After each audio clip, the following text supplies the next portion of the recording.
சுற்றுலா பயணிகள் செல்ஃபி எடுக்க வசதியாக கீழடி நம் தாய்மடி என்ற வாசகத்துடன் தென்னங்கன்றை இணைத்து செல்ஃபி பாயிண்டை தொல்லியல் துறையினர் உருவாக்கியுள்ளனர். வைகை நதி பாயும் கீழடி மற்றும் அதன் சுற்றுவட்டார பகுதிகளில் தென்னை விவசாயம் அதிகம் நடைபெறுவதால் அந்த பகுதியின் அடையாளமாக செல்ஃபி பாயிண்டில் தென்னை மரம் வைக்கப்பட்டுள்ளது. கீழடியில் பண்டைய கால மக்கள் பயன்படுத்திய பொருட்கள் காட்சிப்படுத்தப்பட்டுள்ளன. தொல்பொருள் அருங்காட்சியகத்திற்கு தினமும் 2000க்கும் மேற்பட்ட சுற்றுலா பயணிகள் வருகை தருகின்றனர்.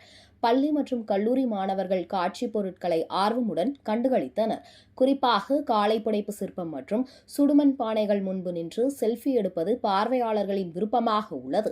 அதேபோல் திறந்தவெளி அருங்காட்சியகத்திலும் பார்வையாளர்கள் நினைவாக புகைப்படங்கள் எடுக்க வசதி செய்யும் வகையில் செல்ஃபி பாயிண்ட் அமைக்கப்பட்டுள்ளதாக தொல்லியல் துறை தெரிவித்துள்ளது.